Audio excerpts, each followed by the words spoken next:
Good afternoon. Welcome to the fourth session in the MCIE and Brooks Publishing Inclusive Early Childhood Education Online Training Series. Thank you for joining us. I'm Barb Gruber from MCIE, and I will be your facilitator again today for this session. During the session, you will be muted, and you can type questions in the chat window, and they'll be answered as they come up or at the end of the session. Just a reminder that you get the live access to the session today, questions and answers at the end of the session with the presenter if you'd like, a copy of the presenter's book, a certificate of attendance, and access to the recording of the webinar. I am a little behind on the certificate, so hopefully by Friday I'll have all of those out to you. And then today's session is Making Preschool Inclusion Work, Strategies for Supporting Children, Teachers, and Programs with our presenter, Anne-Marie Richardson-Gibbs. Anne-Marie is an early childhood special educator and has provided inclusion services for the past 20 years in both community-based preschool and public school settings. Currently, Anne-Marie works for the El Monte City School District, providing inclusion support to preschool and early elementary age children with disabilities. So it's my pleasure to turn it over to you, Anne-Marie. Let me get your slides up and you can take it away. Great, thanks a lot.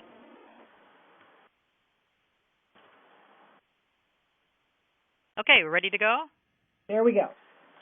Okay, good afternoon, everyone. I am Anne-Marie, and wow, thinking about the past 20 years, I could probably add on a few more years to that, and I'm beginning to feel a little old in this. But nonetheless, I love working with preschoolers because they do actually make me feel young.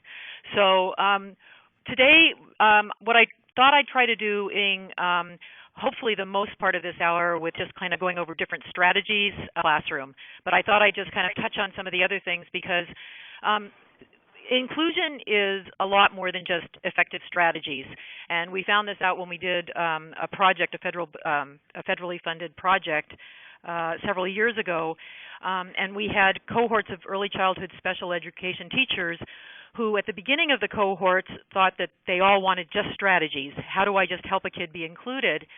But actually what ended up happening is we went through and we talked about issues and challenges, and we talked about models of inclusion support and problem-solving approaches.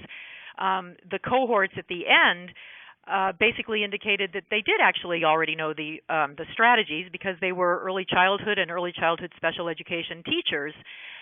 It was way more about working with the adults and using the problem-solving and the collaborative kinds of strategies. Those were the things that they actually felt like they needed more in retrospect.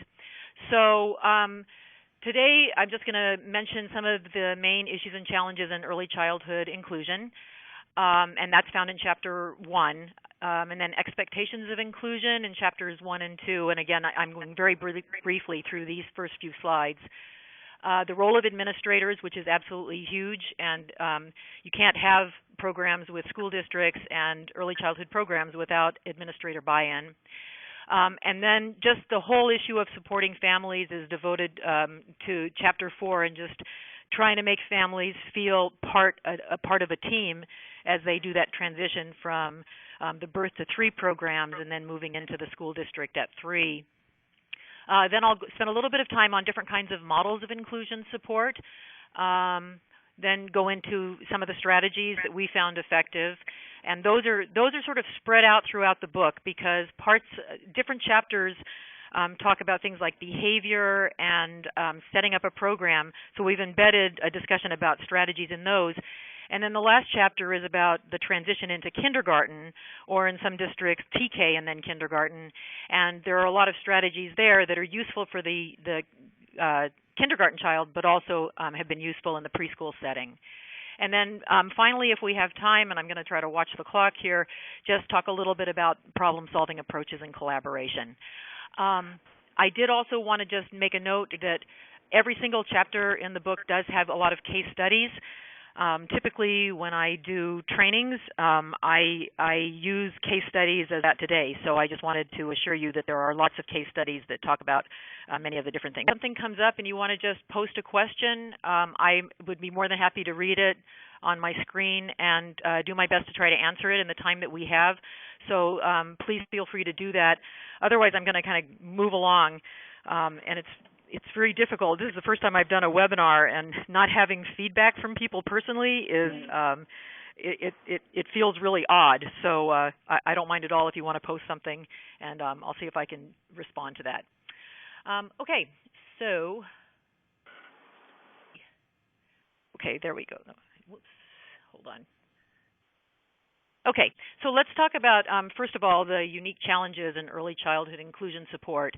The biggest thing that we've always found is a lack of access to general education early childhood settings, where most school districts offer kindergarten or transitional kindergarten on up through 8th grade or high school. Very few districts have any kind of public preschool for typical kids. We have the segregated classes, the special day classes for our preschoolers, but unless we have access to a Head Start or state-funded preschool, it may be difficult to just simply get access to a general ed setting without having memorandums of understanding and the district buying into literally buying places in a private preschool. So the lack of access is pretty big as far as being able to provide an inclusive setting for 3-year-olds and 4-year-olds. Then there's the lack of parity between the early childhood program staff and the special education staff. The lack of the difference in income, the difference in training, the difference in even the school year, different holidays, time off. It can cause friction between staffs. We found that has happened before, where the early childhood staff sometimes kind of resents the special education staff because they may be getting paid quite a bit more, and sometimes it sounds so simple, but it can be a barrier in the way of having true parity. There are also differences in core knowledge and philosophy. Again, what is the background experience of the early childhood program? Have they had children with special needs before? Have they had one bad experience, say with a child with autism or a child with a lot of behaviors, and then they hear another child's coming in, and even if that child is coming in with appropriate or adequate supports, they feel they're sort of saying, autism, no, we can't do this. So the differences in knowledge and philosophy can be huge, and it's really important, I think, for the special education staff to get a sense of where a program is coming from when you first start working and providing inclusive supports. There are a lot of resource and time constraints in the regular preschool setting. Many of the teachers that we work with, they don't have breaks for meetings and that kind of thing during the normal course of their week. They're either planning during their free time or they're taking their lunches or their breaks, and their days may be longer than the school district teacher. So finding time to meet and to brainstorm about how to effectively serve a child can be quite difficult. And then finally, again, a challenge is for administrators to work together, especially when they actually haven't worked together a whole lot. To be able to start building that partnership can be a challenge. And I'll talk a little bit more about the administrators in a sec. But then we look at expectations related to inclusive programs. Bottom line, what do people expect a child to learn in the inclusive setting? Sometimes people have very different expectations. Is the child there for academic reasons? Is the child there for social reasons? Is there actually an IEP that is being worked on, an individualized education program? So it's important to find out. We've had situations before where the parent was actually looking more for a safe place for their child to receive child care. And then it was sort of, okay, how do we work this out, because it is the child's preschool academic setting in addition to child care. How do we support this child, and how do we help the family and the other team members understand that there is more to it than simply just a safe place for the child to stay while the parents were working? Who will meet these expectations? Again, who are the people that are going to help that child be fully included? Is there one specific person? Are there a lot of people? And I'll talk about that a little bit more when we get to models of inclusion support. But those kinds of questions need to be answered. And then we get into defining the role of the so-called inclusion specialist. Who is there an inclusion specialist, and who is that person, and what would that person do? And we do spend quite a bit of time in the book, in chapters 1 and 2, and sort of throughout, talking about who that person could be. So with administrative support, again, just reminders as far as understanding where administrators are coming from. Most special education administrators have K through 8 programs to coordinate, and preschool is one tiny, tiny little section of the entire special education budget. And then the child development directors, if there are directors that are part of the school district, for instance with Head Start or state programs, they have their whole child development programs to oversee. And their outlook is going to be very, very different from the K-8 special education administrator. So how do they work together? What kinds of strategies can we use to help administrators be open to the idea of starting collaborative preschools or inclusive settings? Because bottom line, they just have a lot less time and attention to pay to the small group of preschoolers that are in the district. Of course, those of us that work with preschool, we think our programs are the most important, and those of us that are in early intervention know that early intervention is absolutely important. So it's trying to get administrators to buy in. And again, Chapter 3 goes into some detail about how administrators can start opening that conversation and reaching out to child development supervisors or directors, again, in either state-funded or private programs in their city or their area. Supporting families, again, we have a good case study about a family whose daughter is actually now a teenager, a young woman with Down syndrome, and that family documents how they felt from the very first IEP, the initial IEP when she was turning 3 in the school district, and how confused they were about legal issues and the IEP process. They'd been through, in California, we have the regional center system that developed the individualized family service plan for their daughter before she was 3. But going through the transition, Viviana, the mom, just says, this is really difficult. We did not understand the system.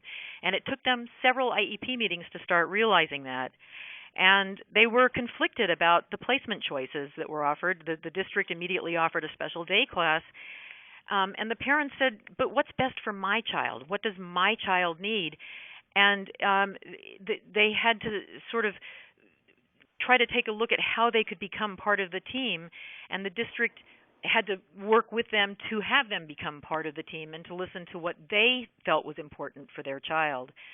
And ultimately, the parents of this little girl were definitely their child's best advocate. They knew their child, and after several difficult IEP meetings at the beginning, Tara was fully included, and she remained fully included through all of her years in elementary school and high school.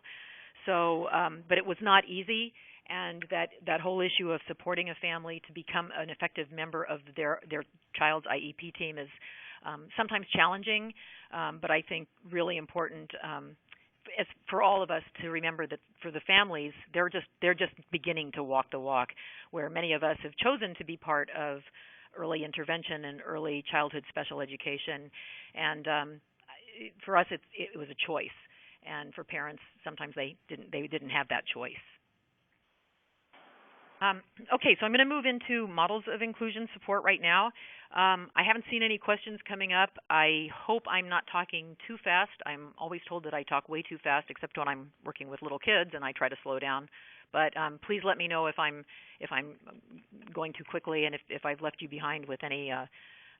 Send me your questions if you have them. Okay, so models of inclusion support.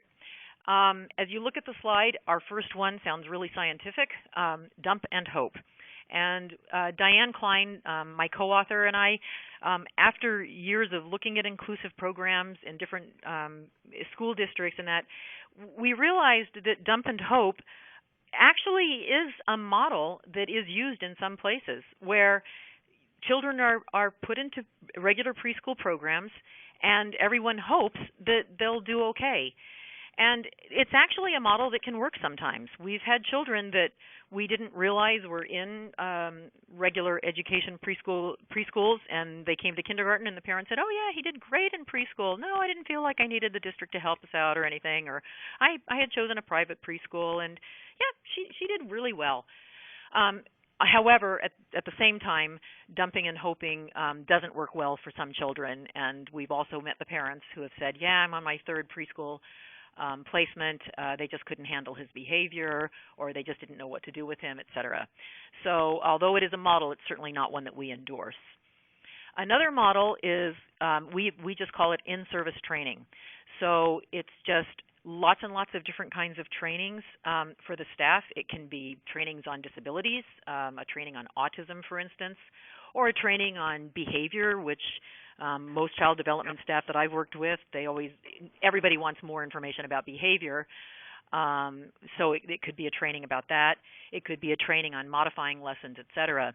But I think research is pretty clear that in-service training alone does not help people change how they teach, or does not make for it's not with a backup of somebody coming into the classroom and following up and answering teachers' questions about a specific child may be useful. But in-service training just on its own, it's not too terribly effective. The use of the related service provider model is simply service providers going into a general ed classroom and providing services. And they might be push-in services. More often they might be pull-out services if it's that multidisciplinary model where the speech pathologist goes in, pulls the child and maybe one or two others out, does a small group, and then brings the children back to the classroom.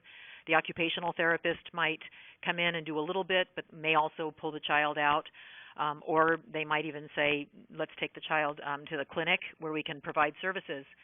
And although in this model the child is getting their services per their IEP, it doesn't lend any support to the early childhood teacher, the person that's ultimately responsible for the child in the early childhood setting.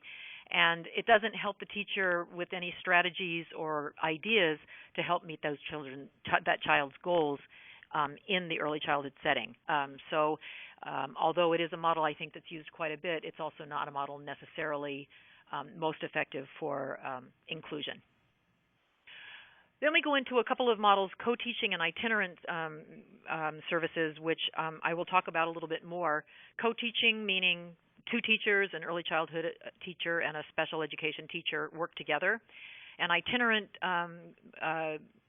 service model, which is either providing direct service or acting as a consultant, and that kind of consultant can either be an expert consultant, basically giving information on his or her area of expertise, early childhood special education, and letting the early childhood teacher know about best strategies for a child with Down syndrome, a child with autism, a child with a severe speech-language delay, whatever. Or a consultant can actually act as a collaborative itinerant consultant, where the itinerant may know about specific disabilities, but may not know about the makeup of the early childhood classroom, and may need to collaborate to learn more with the early childhood teacher, who can actually be an equal partner in this model. And so they can have the back and forth conversations and collaboration that may help that child best. And again, that goes back to what I first talked about, issues in early childhood inclusion. Is there time for that collaborative model to take hold? Can the teachers find time to meet and talk and learn about each other, and then learn about how best to meet that child's needs in that setting? And then finally, another model that we defined, which actually at first we didn't think of as a model, but in some school districts, the use of a one-to-one aide or a paraprofessional or a shadow teacher that person is assigned to the child, but really big issues there. Who's supervising that person? Does that person have background and knowledge about special education, about early childhood education? And I have a slide a little bit later on where I'll talk about a couple of the issues. So in no way saying that some children don't need extra support in the classroom, and some children maybe for health or safety may need a one-to-one at the very least at the beginning of their school years. But each child is different, each case is individual, and sometimes using the aid as a model for inclusion support begs the question, who's providing the supervision and the guidance to that assistant, because that person is an assistant, not a teacher. Okay, so just a little bit more on co-teaching, blended inclusion. I think I already said the early childhood teacher and the early childhood special education teacher share teaching responsibilities. These models, because they're blended models, involve a lot of work up front. Administrators have to be involved. There needs to be some kind of memorandum of understanding. The whole idea of budgeting, finding funding for a program is really, really important. Teachers need to have time to plan both weekly and daily schedules. I've worked not in the co-teaching, but with the co-teaching staff at our district over the years, and one year the planning time seemed to just get completely eaten up with other meetings and other home visits and all kinds of things, and it was not a good year because specific time set aside to do that planning was absolutely necessary in order for both teachers to be equal partners in that blended classroom. Using specific assignments to focus on child needs, it can be highly important, because if people haven't planned and focused on what exactly children need, what often ends up happening is the early childhood teacher becomes the main teacher, and the early childhood special education teacher becomes sort of a roving assistant, helping all the children out when they need it. And that's not how we view true blended or co-teaching inclusive models. There needs to be real collaboration with the two. In fact, many times teachers will talk about it as sort of a marriage, getting to know each other and engaging in discussions that maybe one doesn't agree with the other too much, but they figure it out and they move on. In our district, El Monte City School District, we've had blended programs over the last few years. It's a collaboration with special ed and Head Start programs. And the way it's set up is approximately 25% of the children have disabilities and 75% of the children are typically developing. We have two classes side by side, two Head Start classes. So the special education teacher has typically 10 to 12 children on her caseload, similar to the number of children that he or she would have in a special day class setting. And then she's assigned one assistant. And the teacher plans with each of the two Head Start teachers side by side, and she'll spend part of the morning in one class, part of the morning in the other class, and then the assistant will be in the class where the special ed teacher is not. So the children always have somebody with a special education background working in the classrooms, and then they trade off on who leads large group time, who's going to sit at what tables for centers, who sets up and plans for the outside time, et cetera. One of the things that we found over the years, we've had different special education teachers and different Head Start teachers working together, but one strategy that seems to have been effective with this model is allowing the teachers to have some say with who they're going to work with. And we've been very fortunate. This year we have a teacher who was a Head Start teacher for many years, and she got her early childhood special ed credential, and so now she is the special ed teacher working with two Head Start teachers that she actually had a say in who she would like to partner with. And we're having a very smooth start to our year, so fingers crossed that should, hopefully those relationships will continue. Itinerant consultation, this is an old slide with an old picture, and that could be me driving along on the LA freeways. Before I began working here in the district and having just one city to drive around with, I used to consult with early childhood programs all around the LA area.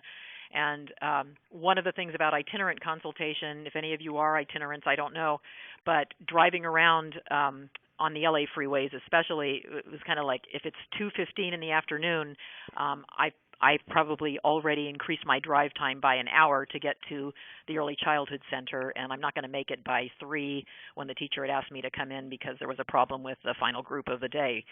So it can be kind of a nightmare if you have long distances to drive, and it also definitely cuts into what kind of a caseload you can have. But bottom line, as an inclusion support provider, I will visit sites on a regular basis. And again, that regular basis is defined by the child's IEP. I've been an itinerant provider of inclusion services for, now it is over 20 years, I think. And there are some children that I started off with weekly or even twice a week because of the severity of their needs and the numbers of questions that the early childhood teachers had. And they are now in elementary school, and they're maybe being seen, or the consultant is just working with them and their team maybe 4 times a year. And there have been times when we've actually been able to fully include children with far minimal, more minimal supports. They might just end up needing speech therapy as they get older, or they might actually just graduate out of special education. So it is very varied, and we try to define again in the book how to kind of come up with the best amount of time to provide that consulting relationship with the team. And again, for itinerant consultation, it really is about building collaborative relationships. And as I said before, with co-teaching, it's about collaborating with your co-teacher. I think with the itinerant consultation, it's somewhat like that, but you're relating to a lot more people. You're as many children as you have on your caseload, that's however many teams that you may be having to collaborate with. And it's all about communicating with the team members. And typically I am the case manager, so I coordinate the services. So we still may be operating on a multidisciplinary kind of a level with a speech pathologist going in or the child going to clinic for occupational therapy. But I think the difference is as the itinerant consultant, I try to coordinate those services. I may go to the clinic to observe an OT session. If the early childhood teacher can't come with me, I can bring the information back.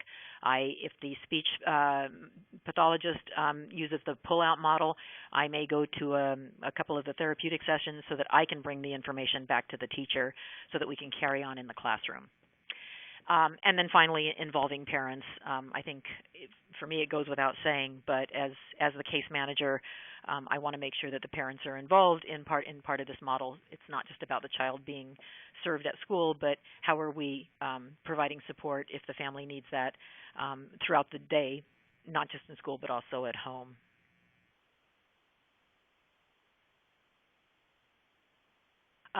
Specific support strategies that we try to define, again, for somebody who's working as an itinerant consultant. First and foremost, when I go in, I do observation. I want to make sure that I'm just watching what's happening so that I can kind of see. I typically, to the best of my scheduling abilities, I check in with the teachers to say, when are you having times that you want me to be there? It's kind of useless for me to come in at lunchtime if the child does great eating their lunch, but they have a terribly difficult time with morning group, the large group. So again, it doesn't always work out well, and maybe it's not every week, but I do try to come in and observe when the teacher wants me to observe. Another important thing I think for the itinerant is to feel comfortable modeling strategies with the child for the staff to watch. It's one thing just to say, oh yeah, just do it this way, and then leave the room. It's another thing to it establishes credibility if you're willing to go in there and help that child stay for group time, whatever that means, or modeling how to get that child to use words or signs to ask for something that's a high preference item. So I will usually do that if the staff wants me to. And I've been in some programs where the staff hasn't wanted me to do any modeling. They say, no, can you just observe us? And again, it's their classroom. I respect that, and I'll be happy to work with the teacher to work with him or her on in their territory, however they want me to work with them. I do sometimes provide direct intervention. Typically, this happens when it's a preschool setting where either the staff have not yet become really cohesive, maybe a new teacher or new assistants, and the focus is not so much on each child's individual needs, but more on how, as a staff, are we making this setting work. And sometimes I've found that the teachers they're too distracted by either the relationships that they're trying to establish with each other, with the adults, or they have other children that are taking their time. And so I will sometimes sort of temporarily engage in doing direct intervention with a child if I do feel that that's necessary. So we don't want to say never do direct intervention because it is a consultation sort of position, but at the same time, sometimes direct intervention is something that we use. With coaching staff, one of the things that I realized when I started doing this is to coach staff, you have to have a relationship, and it has to be a positive relationship. To go in and start telling another adult in their classroom what you think that they should do is quite disrespectful, I think. And so I will only ask staff if they want to kind of practice something that maybe I've modeled, and then if they say yes, then I will coach them, as in I can stand behind them and sort of say, okay, try this, try this, try this. Or I can say, you might want to do this, that, or the other thing. But again, the coaching of staff, I think, happens only after a more trusting relationship has evolved. So that's one of the strategies. And then finally, just coaching peers, which is one of the most favorite parts of my job. In El Monte, we actually have 3- and 4-year-olds in our preschool programs, and I often find that the 4-year-olds are really great little coaches for or teachers for the younger peers. In fact, just the other day, I was working in one of our Head Start classrooms, and we're trying to teach a little boy who's brand new to the program and just received his initial IEP.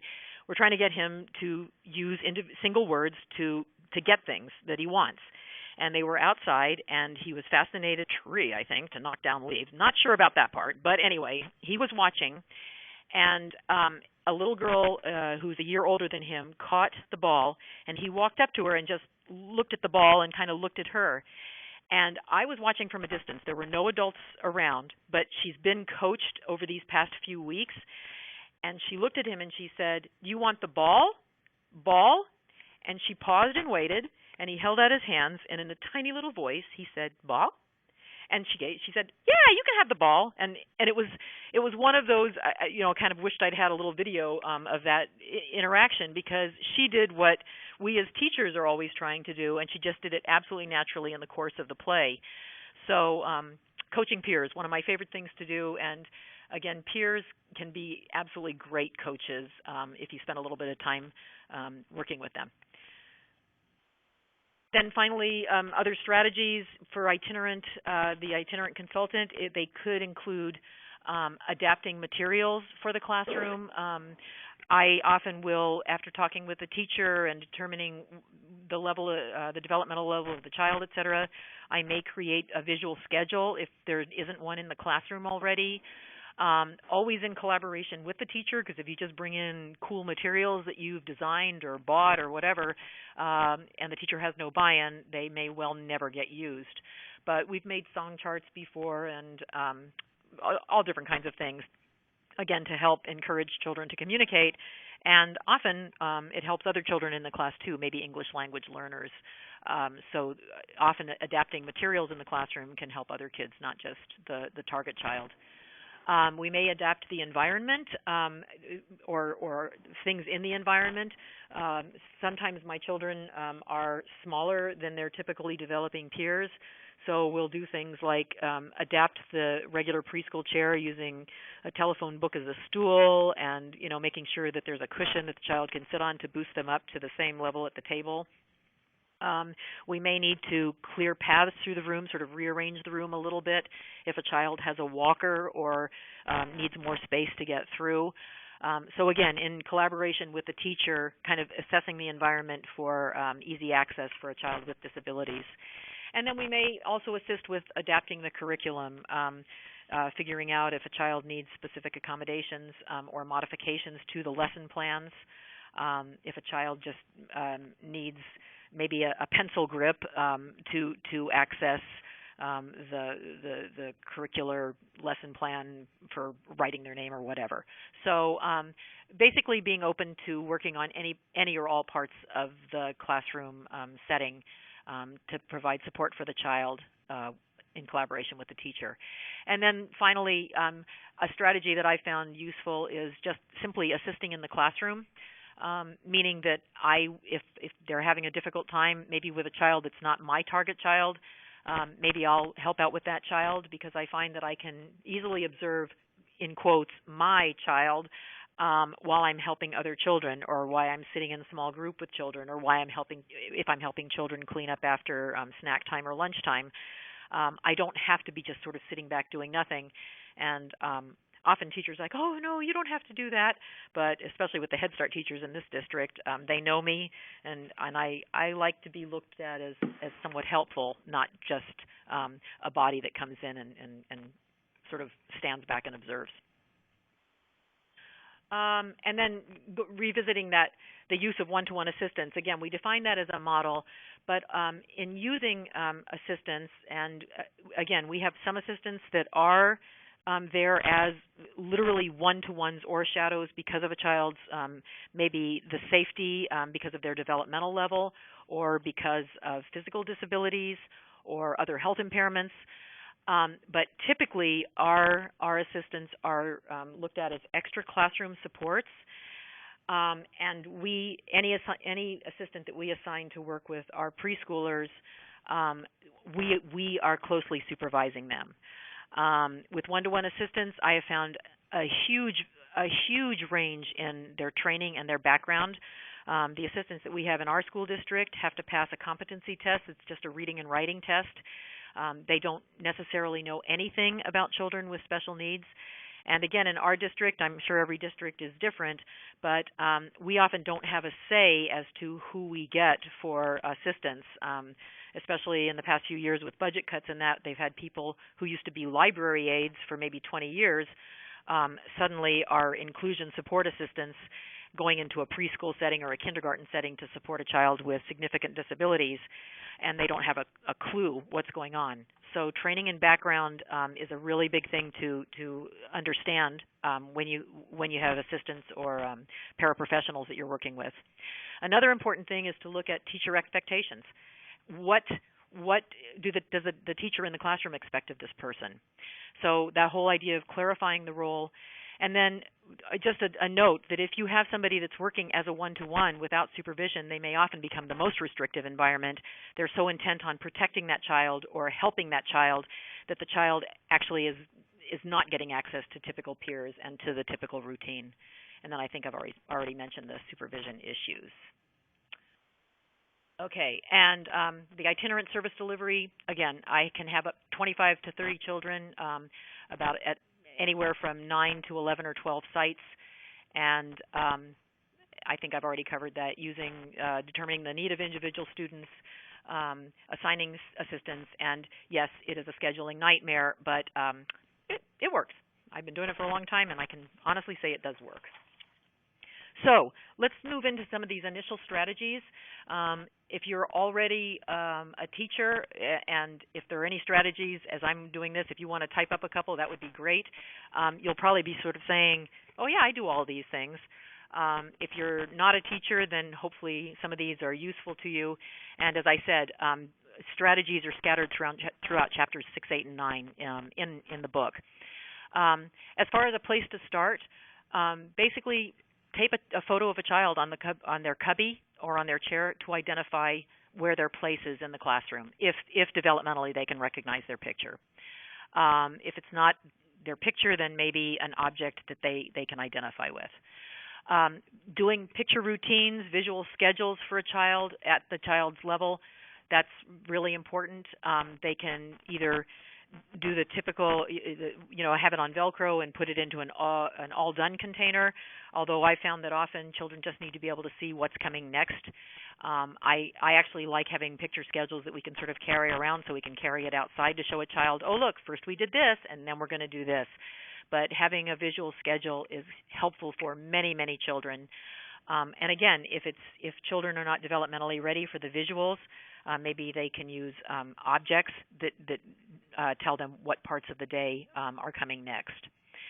For communication, providing picture cards, again, like the Picture Exchange Communication System, PECS, just stages 1 or 2 to help a child begin to make choices and begin to communicate wants and needs.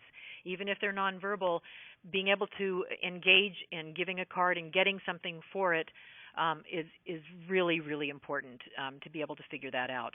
And again, that's making the assumption that the child developmentally can use pictures. If not pictures, then photographs. If not photographs, then objects. And teaching signs. And I've often taught simple signs to the entire class, including the teachers. And if you know how to sign more, all done, stop, and wait, you can get a lot of things in the classroom. You can get your wants and needs sort of kind of done, taken care of at the very beginning. So that can be those can be useful strategies. Transitions. Teachers have said over and over to me in special ed and in regular ed that sometimes it seems like the whole preschool morning is one big transition, and it feels chaotic, and the child who has the special need is falling on the floor and having tantrums, and transitions can be really tough. So some of the things that we found that can help: assigning a child a special job to do, to let him leave what is a high preference activity and then go to maybe the next activity that's not as high preference. So maybe leaving really fun block time or outside time, because it is actually kind of fun to get the snack out and start distributing that on the table. So trying to figure out something to help bridge that transition ahead of time before the transition actually starts. For some children, the whole sensory integration idea of encouraging them to push or lift heavy objects to help them calm for the next activity, maybe filling the wagon outside with some sandbags and then some toys on top of it, and asking the child to every day, that's their job, to pull that to the door of the classroom. It's a way of just integrating some SI into helping that child get ready for the next activity. Putting the child first in line or at the end of the line. But if he's the leader, and then the teacher can hold his hand. And not to say that child needs to be first all the time, because sometimes teachers really like to have other children being the leader, but that can get faded as the child gets better with transitions. Often carrying a transitional object to the next activity. So if I'm in the process of maybe taking a child to the bathroom because he's being toilet trained, giving him his pull-up to carry to the bathroom can be helpful. Giving the child a special CD to carry to group time, where the teacher will put it in the CD player, can be a way of helping that child transition. And then always verbally or visually foreshadowing a transition, showing the child what's going to come next. Because a lot of our kids, they don't have that sort of peripheral interest in what's going on, and they outside of what they're focused on.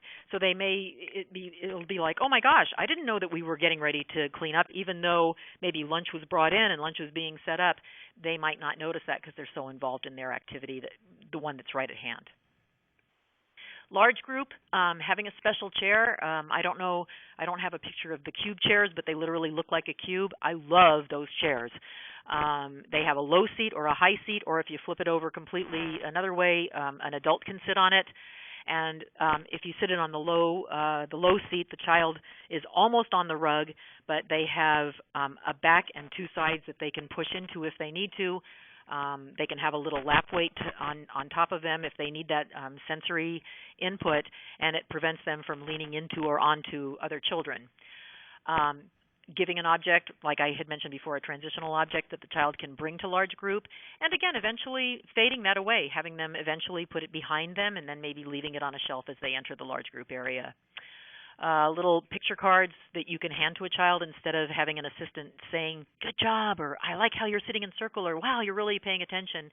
Maybe a couple kind of little happy face encouragement cards that the child can look at, and they can be little fiddle objects too, if the child needs that. Looking at the environment, again, rearranging shelves so that tempting toys aren't right in the child's sight. A lot of times large group is on, the large group time is in the block area, and there are fun things there. If a child is developmentally 2 years old and large group is going for 15 minutes, they may not be able to stay there because they don't really care about the emerging literacy stuff that the teacher's talking about. They want to go play with the trucks that they can see on the other side of the group on the shelves. So just working to seat that child so that they're not able to see those enticing toys can be useful. Sometimes children they'll come with a favorite music, and I'll sometimes have teachers say, "Yeah, but we've played this over and over for the last 3 weeks." Well, if it only takes a couple of minutes to get the kids to come to carpet, I often say, is that a problem? Because if it gets the children to the carpet, especially our target child, then maybe it's okay to do that. And then having children have some control over music starting and stopping or things like that in the circle time. For small group, again, labeling the child's chair, having the child sit next to the teacher if that's something that works well for the child and for the teacher, letting the child sit on the inside part of the table closer to the wall versus the outside part of the table where it's easy to get up and run away if that's what the child does. Making the activities accessible for the child while respecting how they feel about the activities. So if if an activity is a real messy activity and that child really doesn't like to touch messy things, having some tools available for the child to be able to kind of mediate getting into the messy play.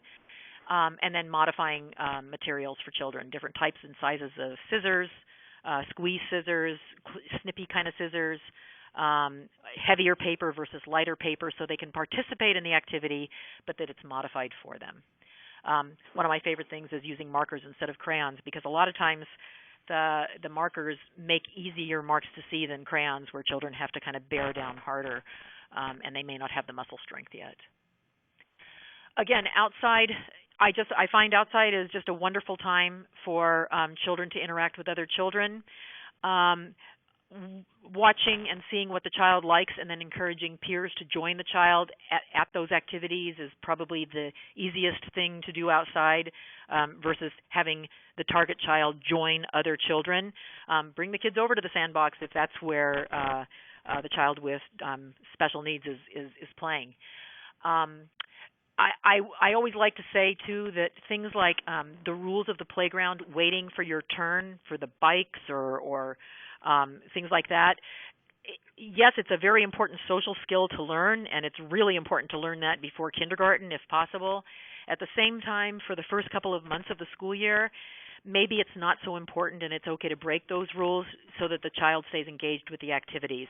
Again, it's individualized, but sometimes I'll just say, she'll learn about waiting for the bike, but right now, can we just let her have the bike, and then, little by little, we'll ease her into waiting in line. And then water tables. I love water tables. They're a great way to get all peers together, and water tables can combine. I'm sure, like I said, if this was a full morning training, we'd have all kinds of ideas.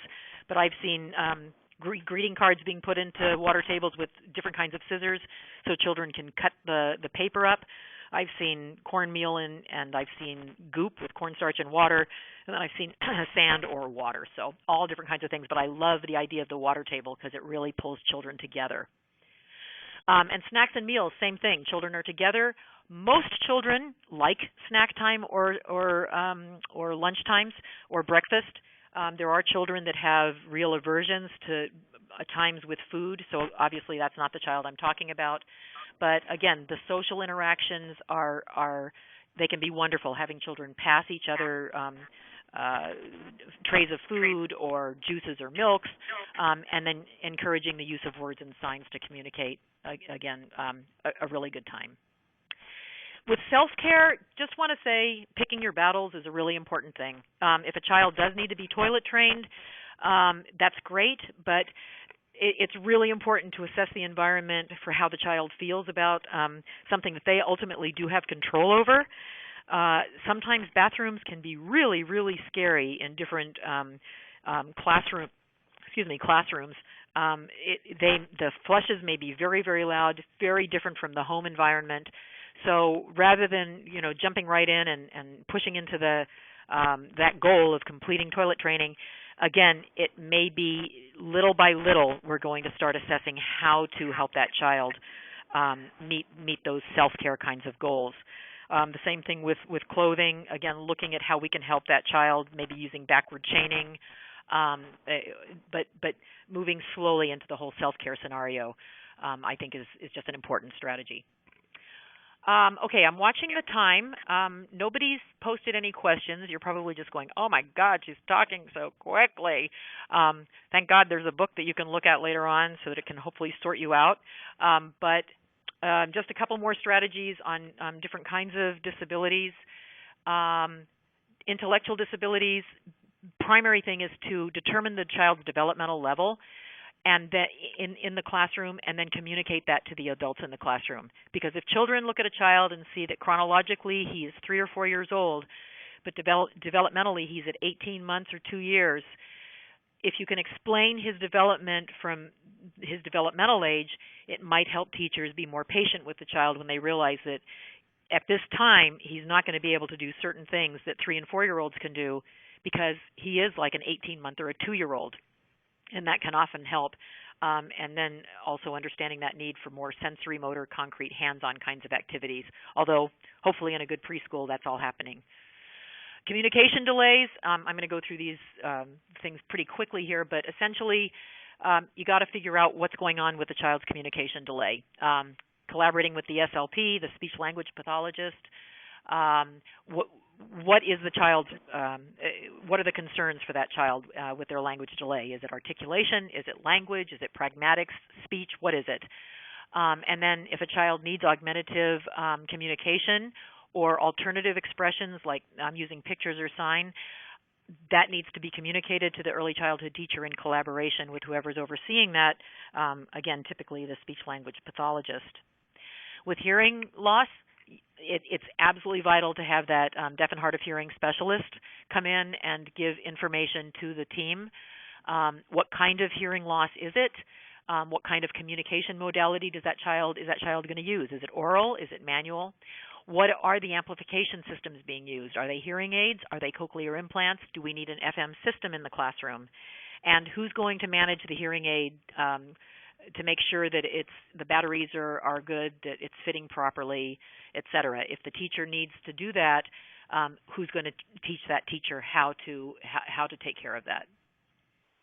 Also, again, I'm comfortable with helping with things like preferential seating and helping with language development and school readiness, but I would definitely want that DHH specialist to give input into the acoustic environment and is this classroom, are there things that we can do in the environment to help make it better for the child who's deaf or hard of hearing?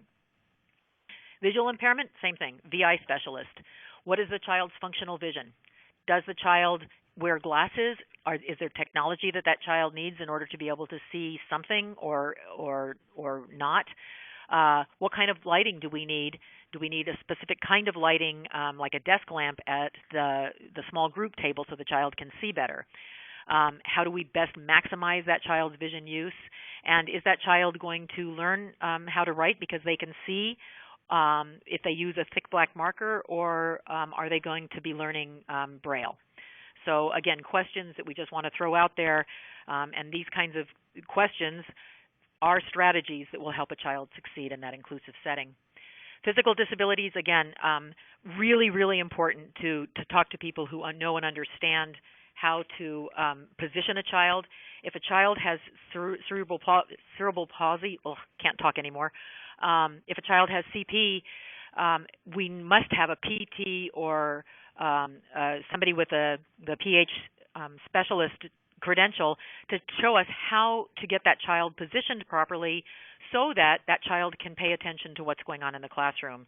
Time and time again, I've seen children where teachers try to make them comfortable, but they don't know enough about the child's physical disability to really achieve that, and the child is constantly trying to rearrange their body, and they're thinking about their body versus paying attention to what's happening in group time.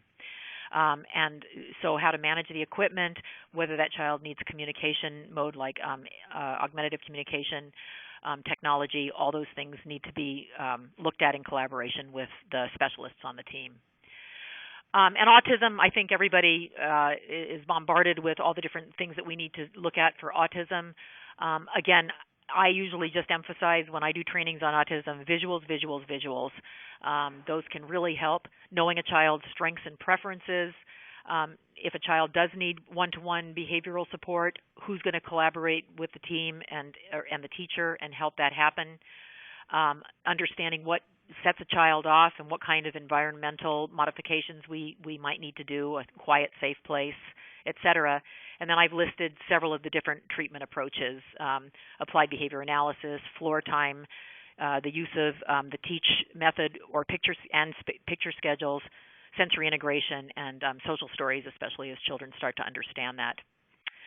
I am almost out of time, but just want to throw at you collaboration, like I said at the beginning, collaboration, the ability to be an effective communicator and engage in problem-solving processes is so important. And the definition that we have up there by Friend and Cook, direct interaction between co-equal parties, voluntarily engaged in shared decision-making toward a common goal. If we picked that apart, we'd probably find so many barriers that come up in any one of those phrases. So it's a huge thing to try and collaborate, but we want to try.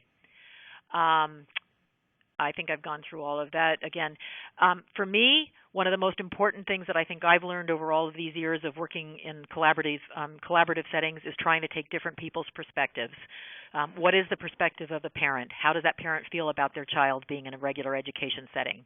How does the teacher feel? What's her perspective of having all these specialists marching into her room? How does the director of the early childhood program feel? Is he overwhelmed with all of the things that are going on, and this is just one more thing to think about? How does the paraprofessional feel? Does she feel in control? Does she feel like she knows what to do with the child? Effective communication, being able to listen, and again, clarifying perspectives. And conflicts, what we say in conflicts is different perspectives do bring conflict. The goal is not to avoid conflict, but to resolve it effectively. And that's it. Inclusion does work, but it is work. So thank you, everybody. I know that was an awful lot of information. Hopefully you learned, you can take something away from it. And yes, if you have questions, please feel free to type them now. And thanks, Anne-Marie, for a great session. While we're waiting to see if anyone types anything, I just wanted to thank everyone for joining us again today. And I will be following up with you about today's session by the end of the week. If you missed a previous session and I haven't contacted you yet, you can go ahead and, if you get a minute, let me know, and I'll send the links and the materials from the sessions that you missed. We have our final session next Monday, the 24th at 3 o'clock. It's CARES Kit for Toddlers with Suzanne Milbourne, and I think that's going to be a really great session too. And if you have any questions, you can email me. And I don't see anybody typing anything, so I'm going to take that as they're satisfied customers, Anne-Marie. I certainly hope so, and if I can answer anything later on, I'd be more than happy to. Okay, great. Thanks so much, everyone. Enjoy the rest of your day. Thank you, Barb. Bye-bye. Thank you, everyone.